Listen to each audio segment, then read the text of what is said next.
2 years ago, I took a group of my colleagues on a winter camping trip. I thought it would be a fun way to bond. We set up camp near a frozen lake, surrounded by tall pines. It was beautiful. The snow sparkled under the moon. That first night, we gathered around the fire, sharing stories and laughter. I felt good. The air was cold, but we had hot cocoa, and everyone was relaxed. As I glanced around, I noticed my friends focused on the fire, roasting marshmallows. It felt like any camping trip, but something felt off. As the night deepened, the laughter faded, leaving a strange silence. My skin prickled. I thought maybe it was just my imagination. I kept hearing odd noises, like whispers carried by the wind. I reminded myself it was just the forest playing tricks. Then came the rustling sound nearby. My heart raced. I tried to convince myself it was nothing, yet that odd feeling of being watched returned. I was nearly shivering, not from the cold, but from fear. The next day, everything felt normal. That was until I found a note in my tent. The handwriting was messy, and it said, "You shouldn't have come here." My stomach dropped. I showed it to my friends. They laughed, saying it was a prank. I wanted to go along with it, but that note haunted me. That night, we sat around the fire again. I couldn't shake off the feeling of eyes on me. My friends joked, but I found myself looking into the shadows. Just then, I caught a glimpse of something between the trees. It didn't move like a person. I froze, unable to look away. I laughed nervously, trying to ease my fear, but part of me was terrified. As the hours stretched on, I felt a heavy weight settle over me. My buddy wandered off, still laughing, and I felt alone. I wanted him back. When I turned to speak to him, I realized he was gone completely. I turned back to the trees, and there it was, the shadow again, closer this time. I couldn't breathe. What was it? I wanted to yell, but I didn't want to scare anyone. I felt my heart pounding in my chest. Then, in the silence, I heard a whisper. "Why are you here?" I turned around, heart racing. Nobody was there. Panic gripped me. I looked back to the trees, but the shadow had vanished. I spent the rest of that night on edge, unable to sleep. I could still feel the cold pressing into my bones. I kept telling myself it was all in my head, but what if it wasn't? I wanted to forget, but I couldn't. I keep thinking about that shadow and that voice. I can still hear it echoing in my mind. I don't know what happened, but part of me feels a deep sense of dread. I'll never really know what was out there.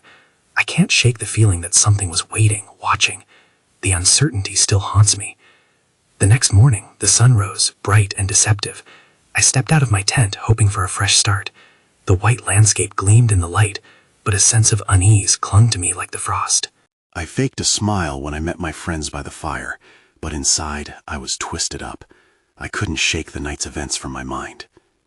"Let's go for a hike," one of my colleagues suggested, embodying the spirit of adventure. I hesitated but nodded along. I needed to distract myself. As we trudged through the snow, everything seemed normal. We talked about work and shared jokes. Laughter filled the air, masking my growing anxiety. But with every step, the trees seemed to close in on us. The whispers from last night were still fresh, replaying in my head. We reached a clearing, and I found myself off to the side. That's when I noticed something strange ahead, a small, dilapidated cabin. I squinted at it through the mist. It looked abandoned, like it hadn't been touched in years. The roof sagged and the door hung ajar. "Hey, check it out," I called to my friends, but they were too busy taking selfies. I approached the cabin alone, drawn to it like a moth to a flame. My instinct screamed at me to turn back, but curiosity pushed me forward. I reached the door and peered inside. The air was thick with dust, and old furniture lay scattered, covered in white sheets. It felt surreal and wrong, like stepping into a forgotten world. I stepped inside, heart thudding. I noticed something shiny on a table. I crept closer and picked up a rusted knife. The blade was still sharp, but what caught my eye was the engraving on its handle. "You shouldn't have come here." The words felt like a warning. I dropped the knife, and it clanged to the floor. I stumbled back, panic swelling in my chest. "Guys!" I shouted. No answer. My friends had wandered away, seemingly oblivious to my discomfort. I rushed out of the cabin, feeling a surge of dread. I needed to find them. I turned toward the trail, but everything looked different. The snow beneath me crunched in an eerie rhythm, almost synchronizing with my heartbeat. "Guys!" I called again, louder this time. As I walked further, the shadows between the trees shifted. I felt it again, the sensation of being watched. I turned, scanning my surroundings. My breath came in short gasps, and then I saw it again, that same shadow from before, flitting between the trees just out of sight. No, not again, I murmured. I turned to head back to the group, but the woods felt thicker, closing in around me. And then I heard the whispers again, clearer this time. Leave now. Fear surged through me. I bolted back in the direction I'd come, panic rising with every step. I was lost. My heart raced as I stumbled through the snow, calling out for my friends, hoping they would answer. Then everything went dark. The world around me dimmed, and I fell to my knees, gasping. I reached forward, and my hand struck something cold and hard. I turned back around, but I couldn't see anything in the pitch blackness. I called for help, but the only reply was the echo of my voice against the void. It was then that I realized I was truly alone. I blinked in the darkness, trying to force my eyes to adjust. The familiar sounds of the forest, crunching snow, the rustle of branches, were replaced by an unsettling silence. "Hello?" I whispered, my voice trembling. No response. I pushed against the cold ground, trying to find my bearings. Instinctively, I reached for my phone, but the screen remained black, unresponsive. The weight of isolation pressed down on me, and I took a deep, shaky breath. Then I heard it, a soft crunching sound, not far from where I knelt. My heart jumped. I wasn't alone. Panic gnawed at my insides. I scrambled to my feet, but my legs trembled beneath me. I listened intently, hoping I was imagining things. The sound came again, closer this time. Branches snapped, and I felt a rush of fear. I called out again, louder this time. "Is someone there?" The only answer was the cold wind through the trees. Suddenly, a figure emerged from the shadows. My breath caught in my throat. It was a person, shrouded in darkness, standing just beyond the edge of the clearing. I couldn't distinguish features, but I felt their gaze boring into me. "Help!" I shouted, hope mingling with terror. The figure didn't move or respond. Fear coursed through me, driving me to take a step back. I turned to flee, but before I made it far, something pulled at my attention. A glimmer of something beneath the snow. Curiosity battled with fear, but I found myself leaning down, hands trembling as I brushed away the white powder. My breath hitched. It was a small metal pendant. The surface was engraved with symbols, twisted shapes that looked almost like letters, but older, foreign. My mind raced. Could it be connected to the cabin, or maybe even those whispers? Just as I gripped the pendant tighter, I heard a low, guttural voice. "Leave now," it rasped from the figure in the darkness. The voice was harsh and broken, echoing through the trees. The hairs on my neck stood on end. I dropped the pendant, heart pounding as I turned to run. The woods spun around me, disorienting in their sameness. The whispering grew louder, swirling in my ears. "Leave now," they chanted, a haunting chorus. I stumbled, my breaths sharp and panicked. "Guys!" I screamed again, desperation flooding my voice. I needed them, anyone, to pull me back from this nightmare. I heard movement behind me, but I didn't dare look back. My legs pushed harder through the snow. Every crunch underfoot felt like a warning, a reminder of the danger lurking just behind me. And then I saw them. My friends stood in a small clearing, their expressions a mixture of confusion and concern. Relief flooded over me. I rushed toward them, the weight of terror momentarily lifting. "What happened?" one asked, eyes wide. I opened my mouth to explain, but the words got stuck in my throat. I glanced back at the trees, where shadows twisted and pulled at the edges of my vision. Something was... But before I could finish, the whispers returned, echoing around us. "You shouldn't have come here." The forest felt alive again, drawing me back into its depths. I swallowed hard, knowing this was only just the beginning. The whispers grew louder, vibrating through the clearing, as if the very trees were in on some secret that we weren't meant to know. My friends exchanged glances that said they felt it too, the cold chill creeping through the air, the sense of being watched. I felt the urge to explain everything, to pull them into my memory of the figure, the pendant. But how could I make them understand the urgency? "Guys," I finally managed, my voice strained. "We need to get back to the cabin. We shouldn't be out here." As I spoke, the wind seemed to pick up, swirling the snow at our feet, as if pushing us away from the forest. "What are you talking about?" another friend asked, her brow furrowed. "We were just about to come find you. We thought you got lost." There was concern in her tone, but I sensed a hint of dismissal too. "No, listen," I stammered, my heart racing as I looked behind us again. I half expected to see the figure stepping from the shadows. "Something's not right. I heard there was this voice." Dude, it's just the wind, one of the guys said, laughing nervously. Let's go back and make some hot chocolate or something. You're just spooked from hiking alone. I shook my head, frustration bubbling inside me. I'm telling you, it wasn't just the wind. We need to get away from here. But my words felt weak against the laughter bubbling up around me. I was losing them. Suddenly, the shadows in the trees shifted, darker and thicker than before. I blinked hard, trying to see clearly. It felt like the forest was closing in, watching, waiting. Then I saw it, a flash of movement, quick and low to the ground. Did you see that? I asked, pointing toward the underbrush. The others fell silent, eyes widening. What? See what? A friend demanded, his voice dropping. But I couldn't respond, my heart pounding too fast. I took a step forward. Just then, the figure re-emerged at the edge of the clearing, and this time I could see more than just a silhouette. It was a woman, her clothes tattered and gray, her hair wild, framing her gaunt face. "Leave!" she screeched, a chilling sound that echoed through the trees. I stumbled back, and my friends moved closer to me, confusion and fear etching their faces. "What is happening?" one of them shouted, staring at the woman. Before anyone could speak, the air grew dense and heavy. I felt a shudder in the ground beneath me. "We need to back away! Now!" I yelled. As we turned to leave, I caught sight of a glint of something on the ground, another pendant, similar to the one I had found earlier. It lay partially buried in the snow, but I couldn't risk stopping. The woman's voice rang in my ears, wild and frantic, almost desperate. "Take it!" she howled as we ran. My lungs burned with every gasp of cold air, and I fought the urge to look back. The trees shifted behind us, as if clawing toward the light we sought. Just as we broke free from the edges of the forest and skidded to the safety of the path, everything went dark for a heartbeat. "What was that?" my friend whispered, trembling beside me. I tried to form an answer, but fear clenched my throat. "Keep moving," I said, glancing nervously toward the shadows. I knew now we had disturbed something. Not just the forest, but something deeper. It was far from over. I could still hear her voice ringing in my ears. "You shouldn't have come here."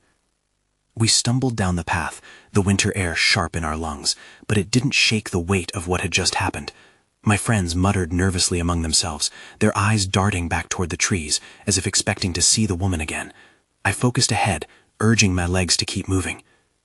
"Did you guys really see her?" one of them finally asked, voice barely above a whisper. I don't know," I stammered, my own mind racing, but it felt real. I can't shake it off. We reached the cabin, and I pushed the door open, the familiar smell of pine and smoke greeting us like a warm blanket. Still, it felt different now. The shadows inside seemed to stretch longer as we huddled together near the fireplace.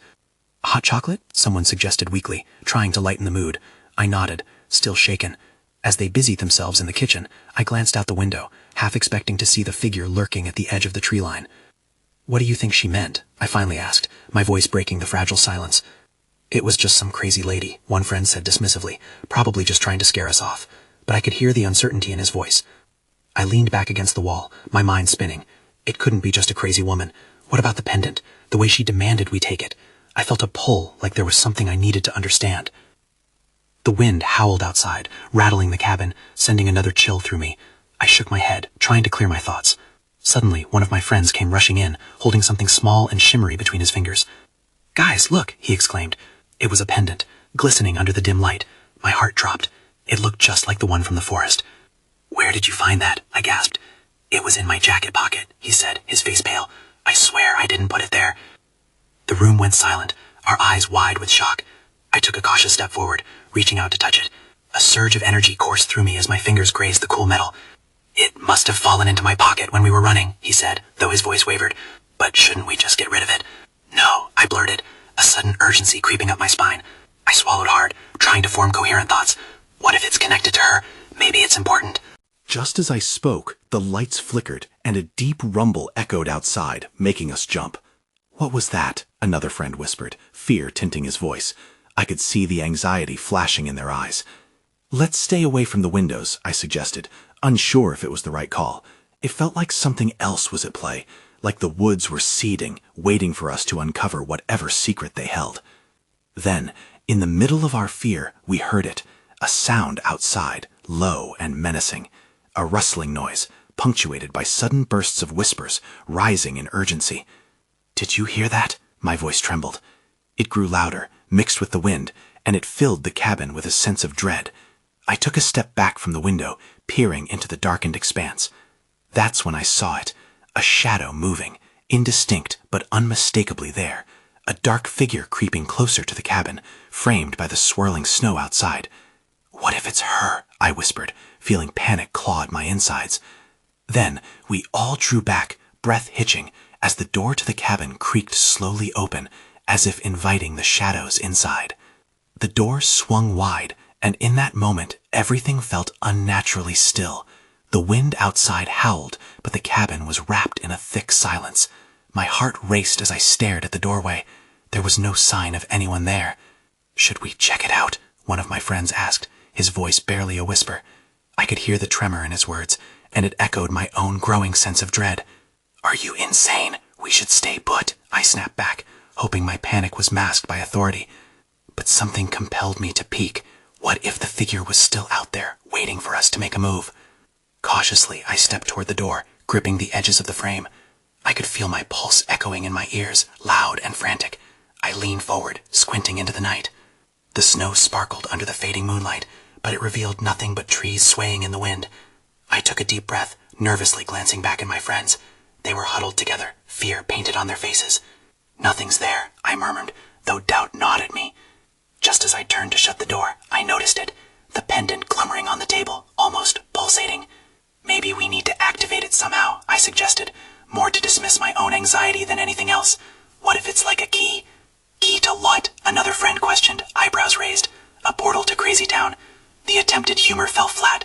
I felt the tension thick and palpable. We exchanged glances, the fear now morphing into something more profound. I sensed a shift, as if the very air around us had thickened with expectation.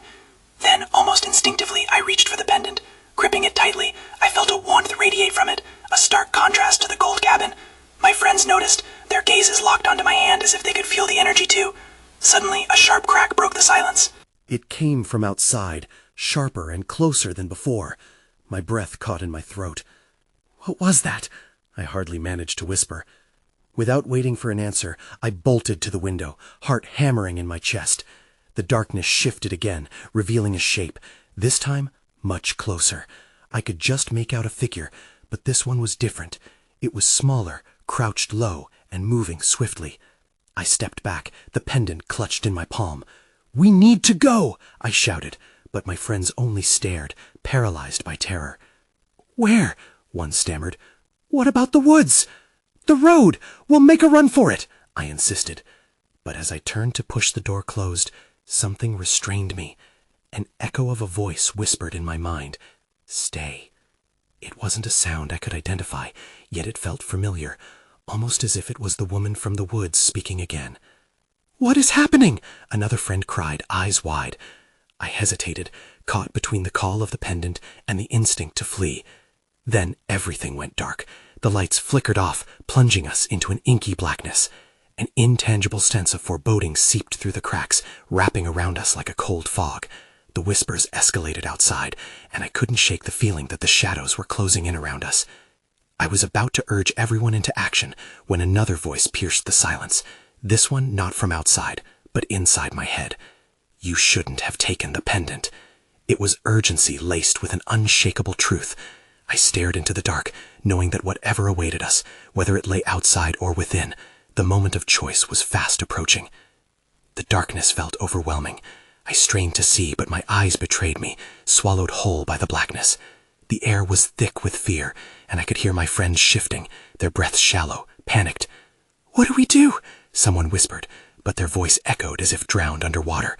My grip on the pendant tightened, the warmth pulsed in rhythm with my heartbeat. I took a hesitant step back toward my friends. "We shouldn't split up," I urged, trying to anchor myself in the moment. The certainty of danger loomed like a specter behind me, and I fought against the wave of cold dread washing over me. "Let's stick together." With trembling hands, I fumbled back toward the fireplace, now a mere outline of shadows. I needed light. I needed something, anything, to break the oppressive gloom. As I shuffled, the pendant's faint glow flickered briefly, casting strange patterns against the walls, and for an instant I glimpsed what I hoped was a way forward. "That!" I shouted suddenly, feeling a rush of desperate clarity. "The matches! Let's light the fire!" "Are you crazy?" my friend hissed back. What if it attracts whatever's out there? Or whatever's in here, I countered, anxiety growing. But we can't stay in the dark. We compromised, 2 of us moving toward the kitchen area, where I believed I'd seen a matchbox earlier. The steps felt like they were laden with lead. Each scrape against the floorboard echoed, a cruel reminder of our vulnerability. I found the matches, and breathing unevenly, I struck one against the box. A flame sputtered to life, casting a warm glow that made the shadows dance. My friends exhaled, a collective breath of relief, but it was quickly extinguished by the weight of reality. That's when I saw it. Just outside the window, a figure. It was pale, almost translucent, framed by the thin glow of the moonlight. I stumbled back, my heart racing anew. "Did you see that?" I gasped, directing my wide eyes toward the group. "What?" one of them asked, eyes darting from me to the window. "What did you see?" "It was right there," I shouted, struggling to regain composure. "A figure!" They rushed to peer outside, and for a moment there was silence as they absorbed what loomed out there. "I don't see anything," another responded, uncertainty cracking through their voice. We were caught in a cycle of disbelief and fear, and I was losing my grip on reality. I turned back to the pendant, its glow pulsing steadily, and the whisper returned, more insistent. "You have to choose." "Choose what?" I cried out, frustration boiling over. "What do you want from me?" The whispers intensified, but they didn't form coherent words. Instead, they swirled around me like a tempest.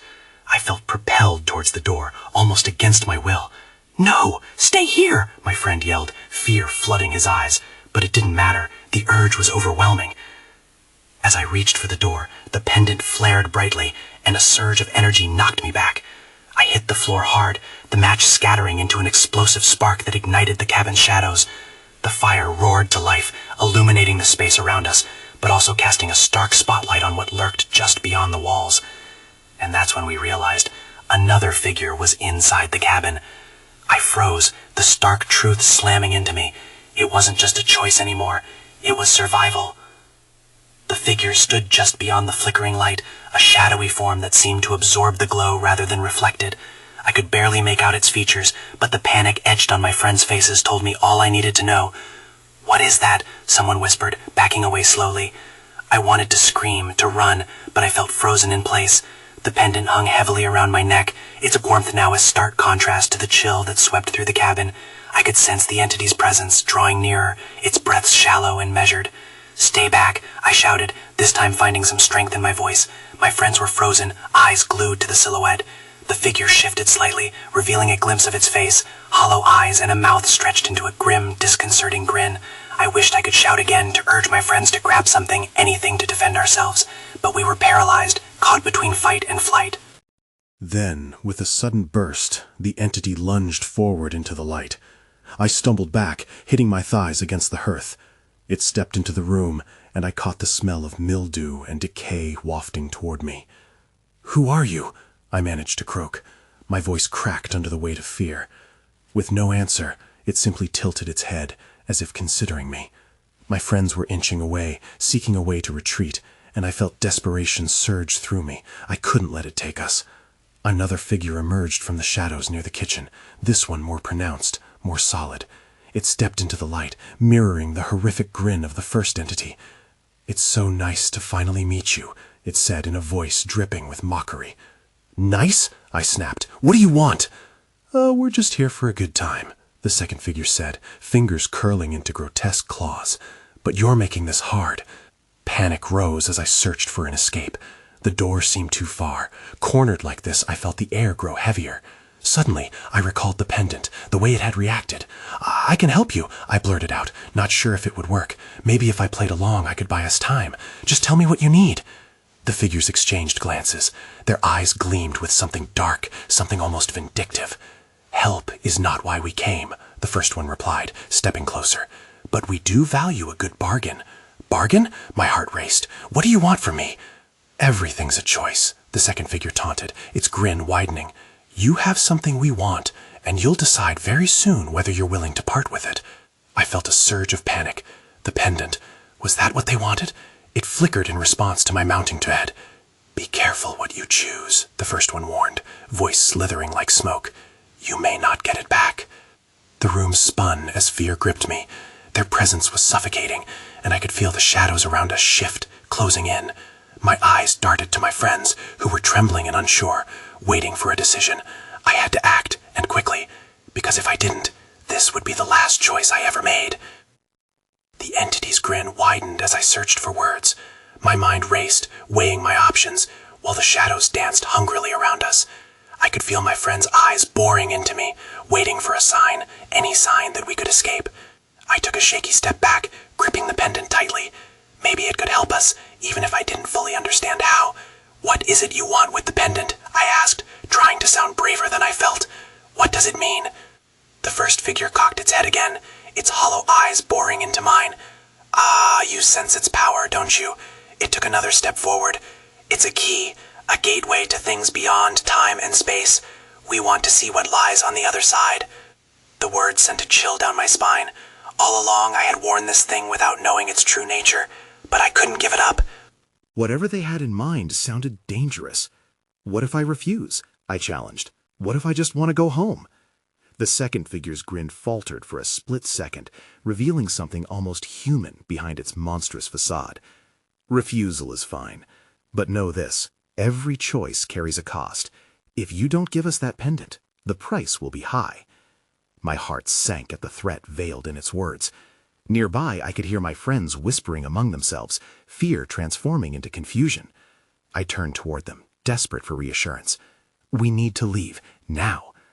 But as I turned back to the figures, they had closed the distance. The air felt electric, and the weight of my decision pressed heavily on my chest. "What do you mean by high cost?" I asked, my voice quaking. "Innocence lost, friendships severed, lives changed forever." The first figure leaned toward me, its breath cold and rancid. "You'll find the balance of the exchange to be fair, but your heart might not agree." Before I could process what that meant, a loud bang echoed from behind me. I jumped, glancing back to see a window had shattered, sending shards of glass scattering through the air. The figures turned their grotesque heads as if a switch had flipped. Their focus shifted, and the playful menace gave way to something deeper, more sinister. "Ah, they're early," the second figure hissed, eyes narrowing. "It seems you're not alone in this cabin." "What do you mean?" I gasped. My mind swirled with a mix of confusion and fear. Who else was here? My heart raced at the thought that someone or something else was approaching. The dark shadows began to swirl around us, and the figures shifted, their grins now tinged with impatience. I had to choose quickly. My friends needed me. I took a deep breath, eyeing the pendant gleaming defiantly at my chest. The shadows whispered ominously, as if urging me to decide. Then I saw it. Another figure lurking just beyond the door, silhouetted against the growing chaos. Someone else was in the cabin. And that revelation twisted my stomach into knots. I realized we were no longer just facing the two entities before us. A new threat loomed, and I had no way of knowing if it was friend or foe. As darkness gathered around us, the clock was ticking. The choice I thought I had to make suddenly felt like a mere distraction. The true danger was closing in. I stepped back, feeling the weight of the pendant grow heavier, its glow pulsing as if it sensed my anxious pulse. I could see the shadows creeping closer, a thick wall of darkness closing in around us. My friends' faces were pale, their eyes darting toward the figures and back at me, desperately searching for guidance. A pressure brewed in the air, thick with uncertainty. "Who else is here?" I shouted, my voice strained against the rising tension. The figures turned their heads in perfect unison, their eerie grins widening as if they found amusement in my confusion.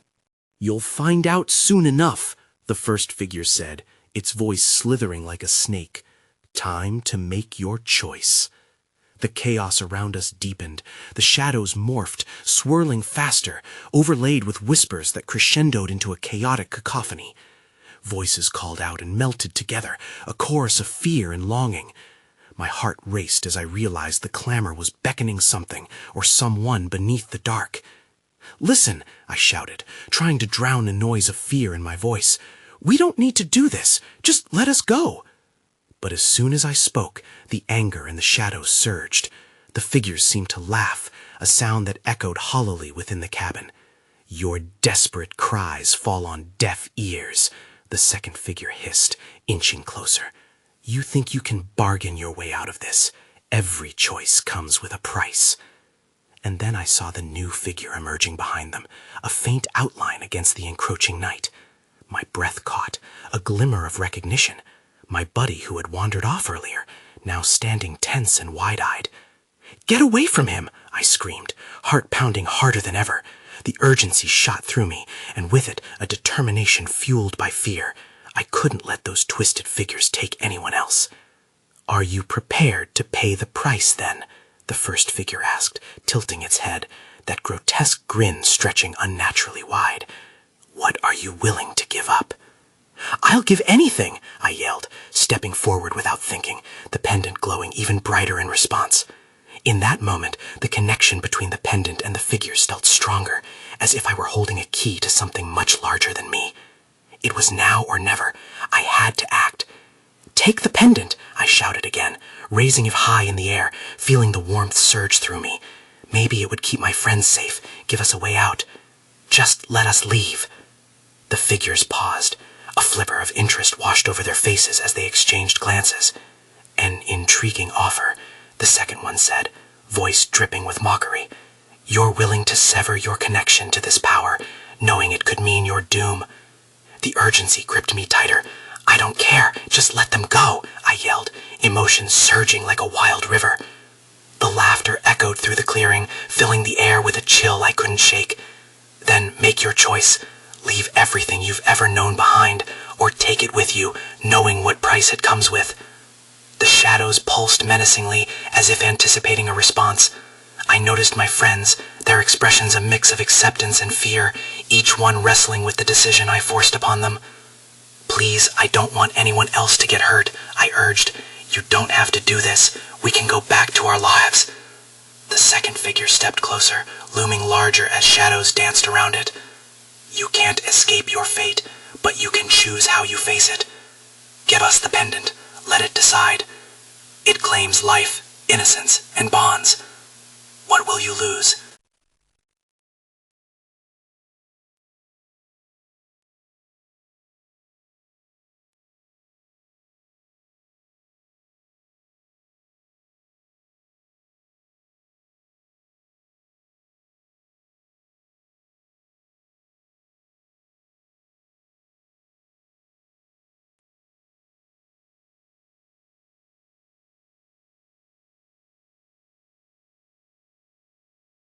I felt an icy grip on my heart, realization dawning as I glanced at the pendant and back at my friends.